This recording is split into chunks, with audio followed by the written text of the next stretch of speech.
তো গাইস কিছুদিন আগেই তো লঞ্চ হয়ে গেল অপ্পোর new powerful gaming device Oppo K15 Pro। এই ফোনটা লাস্ট ইয়ারের K13 টার্বো যে স্মার্টফোনটা দেখেছিলাম, যেটা মিড রেঞ্জ বাজেটের মধ্যে পাওয়ারফুল একটা গেমিং ফোন ছিল, এটা তারই সাকসেসর। অনেক আপগ্রেড নিয়ে এসেছে, বিশেষ করে পারফরমেন্স ডিপার্টমেন্টে পাওয়ারফুল চিপ। আর এই ফোনটার মোস্ট হাইলাইটেড পয়েন্ট এই built in cooling fan, and believe me এর দামটাও মিড রেঞ্জ বাজেটের মধ্যেই থাকবে। তো গেমার্স अपनी कुर्सी की पेटी बांध लो, मौसम बिगड़ने वाला है। কুইক আনবক্সিং, হোয়াইট কালারের বক্স।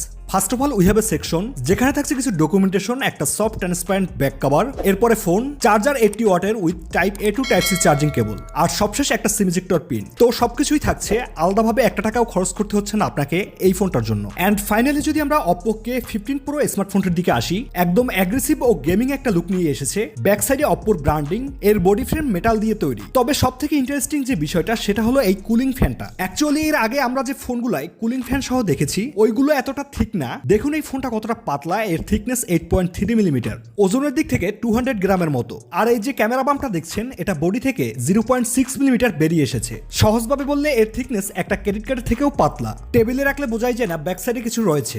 বেসিক্যালি এই কুলিং ফ্যানের হাওয়াটা ব্যাক সাইড থেকে ইন হয় আর সাইড থেকে আউট।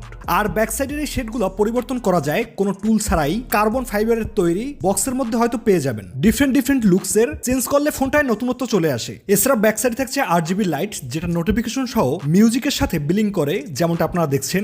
একদম ফ্ল্যাট একটা ডিজাইন, ইনহ্যান্ড ফিল অনেক প্রিমিয়াম। এর বাইরে এই ফোনটা মোট 4টে কালার ভেরিয়েন্টে লঞ্চ করে, এইটা হোয়াইট, বাকি pink, black and grey.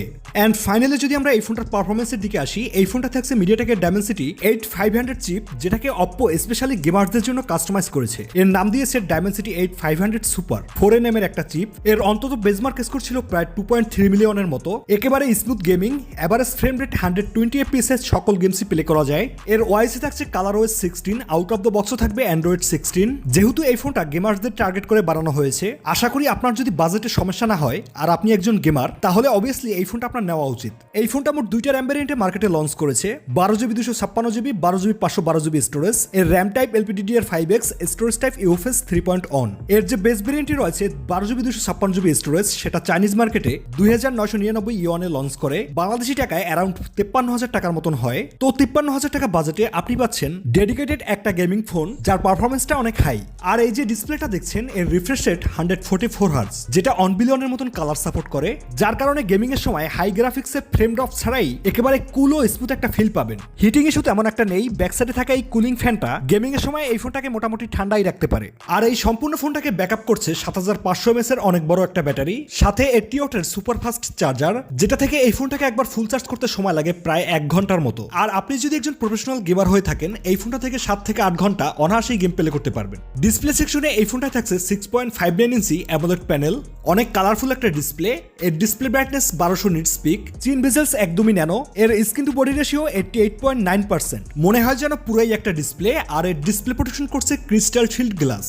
Connectivity থাকছে 10 5G bands, wifi 6, Bluetooth 5.4, USB type 2.0, NFC সাপোর্টও থাকছে। ক্যামেরা সেকশনে এই ফোনটার ব্যাক সাইডে থাকছে dual camera setup, primary 50 megapixel, এরপর 8 মেগাপিক্সেলের আল্ট্রা ওয়াইড। সেলফিতে থাকছে 16 মেগাপিক্সেলের একটা শুটার। যদিও এটা একটা গেমিং ফোন, ক্যামেরায় অতটা ফোকাস করা হয় নাই, তারপরও ডে টু ডে লাইফ ইউজে social media ready type picture পেয়ে যাবেন। ভিডিও রেকর্ড করা যাবে ব্যাক সাইড থেকে 4K 30 FPS এ, আর ফ্রন্ট থেকে 1080p 30 FPS up to 60 FPS পর্যন্ত।